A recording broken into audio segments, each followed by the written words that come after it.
நம்ம டெய்லி லைஃப்பில் நம்ம காலையில் எந்திரிச்சதும் ஃபஸ்ட்டு பார்க்குற விஷயமும் இந்த ஃபோன் தான்.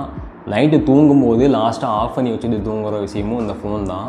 இது ரெண்டுக்கும் நடுவில் டே டைமில் WhatsApp, Instagram, YouTube, GPay, PhonePe, camera, காலு, மெசேஜு எல்லாத்துக்குமே இந்த ஃபோன் தான் யூஸ் பண்ணுறோம். என்றைக்காவது ஒரு நாள் இந்த ஃபோனுக்குள்ளே என்ன இருக்குது, இது எப்படி ஒர்க் ஆகுதுன்னு யோசிச்சிருக்கீங்களா? என் பேர் ரேவந்த். இன்றைக்கி இந்த வீடியோவில் இந்த ஸ்மார்ட் ஃபோன் எப்படி ஒர்க் ஆகுது, இதுக்குள்ளே என்னென்னலாம் இருக்குது அப்படின்னு நான் உங்களுக்கு சொல்லித்தரேன். வீடியோவை ஃபுல்லாக பாருங்கள். வீடியோக்குள்ளே போகலாம். ஓகே, இப்போ இந்த வீடியோக்காக நம்ம யூஸ் பண்ண போகிற ஃபோன் என்னென்னு பார்த்தீங்கன்னா ரெட்மி 8A தான். ஃபோன் ஆனில் தான் இருக்குது. இப்போ இந்த ஃபோனை தான் நம்ம டிஸ்அசம்பிள் பண்ணி செக் பண்ணி பார்க்க போகிறோம். இதை டிஸ்அசம்பிள் பண்ணுறது ரொம்ப ஈஸி தான். அதுக்கு ஒரு சிம்பிளான ட்ரிக் இருக்குது, ஒரே செகண்ட்லேயே பண்ணலாம். அது எப்படின்னா இப்படி தான், அவ்வளோதான், ஈஸியாக கழட்டி வச்சு. இப்போ இதில் பார்த்தீங்கன்னா இதுதான் உங்களுக்கு பேக் பேனல். இது எல்லாருக்குமே தெரியும். இதுதான் ஃப்ரேம்னு சொல்லுவாங்க. ஃப்ரேம்லேயும் உங்களுக்கு டிஸ்பிளேவும் இருக்கும். டிஸ்பிளேவும் வெளில இருக்கும். இதுதான் அந்த அலாய் ஃப்ரேமு. இதில் பார்த்தீங்கன்னா நமக்கு மேலே ஸ்பீக்கர் இருக்கும், டிஸ்பிளேக்கு வர ஸ்ட்ரிப் இருக்கும், கீழே வைப்ரேட்டர். இதுதான் உங்களுக்கு அந்த குட்டி மோட்டர் சுத்தம் வைப்ரேட் ஆகுது. இந்த டிஸ்பிளே இது பேட்டரி. இது எதுக்குன்னு உங்கள் எல்லாருக்குமே தெரியும். இப்படியே தான் இருக்கும் பேட்டரினா. ரெட்மியோடது. ரெட்மி ஃபோனில் அது அடிக்கடி போயிடும். ரெட்மி ஃபோன் வச்சுருக்கவங்களுக்கு நல்லாவே தெரியும். இது மதர் போர்டுக்கு மேலே வர சீல்டு. இதுக்கு மேலே இப்படி வச்சு இப்படி கவராகி வரும். இங்கே இந்த ஸ்க்ரூவெல்லாம் தனியாக கழட்டி வச்சுருக்கேன். இது சிம் கார்டு போகிற சிம் ட்ரே சைடில் வரும். இது ஸோ இது பார்த்திங்கன்னா சப்போர்டு அப்படின்னா மெயின் போர்டோட சப்பு கீழே இருக்கும். மெயின் போர்டு தனியாக மெயினில் இருக்கும். இது கீழே இருக்கும். எப்படின்னா எப்படி இருக்கும், கீழே ஃப்ரேமில் இருக்கும். மெயின் போர்டு மேலே இருக்கும். இது ஆண்டனா கேபிள். மெயின் போர்ட்லேருந்து டேரெக்டாக உங்களுக்கு கீழே சப்போர்டு வரும் நெட்வொர்க்குக்காக. இந்த சப்போர்டில் பார்த்தீங்கன்னா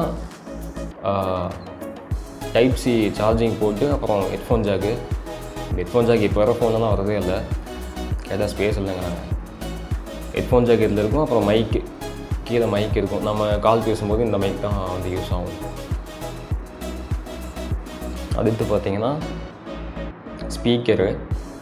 இந்த ஸ்பீக்கர் சப்போர்டில் இப்படி கனெக்ட் ஆகிருக்கும். கீழே இப்படி கனெக்ட் ஆகிரும். சப்போர்டுக்கு ஒரு அவுட்புட்டு தான் உங்களுக்கு ஸ்பீக்கரில் கனெக்ட் ஆகி இங்கே ஸ்பீக்கரில் நமக்கு கேட்கும். இதுதான் அந்த ஸ்பீக்கர். இதில் தான் சவுண்டு வரும். இது கீழே இருக்கும். இந்த ஸ்ட்ரிப்பு தான் support to main board connect பண்ணுற ஸ்ட்ரிப்பு. இங்கே மேலே எம்பின்னு எழுதியிருக்கும். எம்பினா மெயின் போர்டு, கீழே சப்போர்டுன்னு எழுதியிருக்கும். எஸ்பினா சப்போர்டு. இப்படி வரும் ஆக்சுவலாக. இது டிஸ்பிளேக்கு வர ஸ்ட்ரிப்பு. இது சப்போர்டுக்கு வர இப்படி கனெக்ட் ஆகிருக்கும். அண்ட் ஃபைனலாக பார்த்தோம்னா இதுதான் brain of the smart phone. ஆக்சுவலாக பிரெயின் இப்போ இது ப்ராசஸர் தான் பிரெயின். இது மதர் போர்டு. இதில் உங்களுக்கு எல்லாமே இருக்கும். கேமரா இருக்கும். இதுதான் கேமரா, மெயின் கேமரா. உங்களுக்கு தெரியும்னு நினைக்கிறேன். ஆட்டோ ஃபோக்கஸ் வேறு ஆக மாட்டேங்குது. இதுதான் உங்களுக்கு மெயின் கேமரா. நம்ம ஈஸியாக கழட்டிக்கலாம். அவ்வளோதான். இதுதான் மெயின் கேமரா. ஃப்ரண்ட்டு கேமரா இங்கே இருக்கும். ஃப்ரண்ட்டில் பார்த்தீங்கன்னா இங்கே இருக்கும். இதுதான் ஃப்ரண்ட் கேமரா. நான் கழட்டி காட்டுறேன்.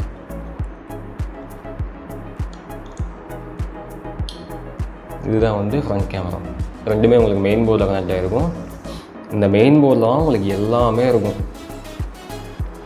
சிம் கார்டு போகிற ட்ரே, இது processor, RAM, network IC, power IC எல்லாமே இதில் தான் இருக்கும். இந்த மெயின் போர்டுகளில் தான் இருக்கும். இந்த சீல்டுக்கு அடியில் தான் அதெல்லாம் உங்களுக்கு கொடுத்துருப்பாங்க. ப்ராசஸரு, ரேமு, அதுக்கான இதெல்லாம் இருக்கும். இந்த ப்ராசஸர் தான் brain of the smart phone. இந்த ப்ராசஸர் போயிடுச்சு அப்படின்னா ஃபோன் உங்களுக்கு கம்ப்ளீட்டாக டெட் ஆகிரும். நீங்கள் என்ன பண்ணாலும் ஆனே ஆகாது. அது ரீபால் பண்ணி வச்சிங்கன்னா மட்டும்தான் ஆன் ஆகும். அதுவும் 50-50 தான் சான்ஸு. எல்லா வாட்டியும் ஆன் ஆகும்னு சொல்ல முடியாது. இதுதான் மெயினே ஒரு ஸ்மார்ட் ஃபோனுக்கு. அவ்வளோதான். நீங்கள் டெய்லி யூஸ் பண்ணுற ஸ்மார்ட் ஃபோனில் இதெல்லாம் தான் இருக்குது, தெரிஞ்சுக்கோங்க. இதில் இருக்கிறதுலே ரொம்ப ரேட் அதிகமான காம்பனண்ட் அப்படின்னு பார்த்தீங்கன்னா 2 தான். First display. ஃபோனோட காஸ்ட்டில் ஒரு பாதிக்கு மேலேயே வரும். ஃபஸ்ட்டு மதர் போர்டு தான் ஃபோனோட காஸ்ட்டில் உங்களுக்கு ஒரு பாதிக்கு மேலே வந்துடும். இது போயிடுச்சுன்னா மோஸ்ட்டாக எல்லோரும் ஃபோனே மாற்றிடுவாங்க, யாரும் வேறு ஃபோன் வாங்க மாட்டாங்க. ஏன்னா இது அவ்வளோ ரேட் அதிகம். அதுவும் இந்த டைமில் ரொம்பவே அதிகம். ஏன்னா இப்போது மெமரியோட ப்ரைஸ்லாம் இன்க்ரீஸ் ஆனதுனால இது ரொம்ப அதிகம் ரேட்டு. அடுத்து பார்த்தீங்கன்னா டிஸ்பிளே. இது வந்து எல்சிடி ஆக்சுவலாக. இது ரேட் கம்மி தான், ஈஸியாக மாற்றிக்கலாம். ஒரு 1500-2000 மாற்றிக்கலாம். ஆனால் இதில் AMOLED பேனல்லாம் வரும், அதெல்லாம் உங்களுக்கு ரொம்ப ப்ரைஸ் ஹையாக இருக்கும். AMOLED பேனல் வந்து ஒரிஜினல் கிடைக்கிறது ரொம்பவே கஷ்டம், டூப்ளிகேட் தான் அதிகமாக கிடைக்கும். Board, display. இதுக்கு அடுத்து ஹையஸ்ட்டுன்னு பார்த்தீங்கன்னா ப்ரைமரி கேமரா. குறிப்பாக அந்த ஐஃபோனில், சாம்சங்கோட எஸ் சீரிஸ் எல்லாம் கேமரா ரேட்டு ரொம்ப அதிகமாக இருக்கும். எஸ் சீரிஸோட starting camera price 8 to 12K. Secondary sensor அவ்வளோ ரேட் வரும். மற்றபடி எல்லாமே சீப்பு தான், பேட்டரியும் சீப்பு தான். இந்த சின்ன சின்ன பார்ட்ஸ் இது சப்போர்ட்லாம் வெறும் 150-250 தான் வரும், ஈஸியாக வாங்கி மாற்றிக்கலாம். இதுவும் ஒரு 150-250 அந்த மாதிரி தான் வரும். ஸ்க்ரூ அது சும்மாவே தருவாங்க, பிரச்சனை இல்லை. இது வந்து ஒரு 150 அந்த மாதிரி தான் வரும். மெயின் காம்பனண்ட்டு மெயின் போர்டும் டிஸ்பிளேவும் தான் மெயின் காம்பனண்ட்.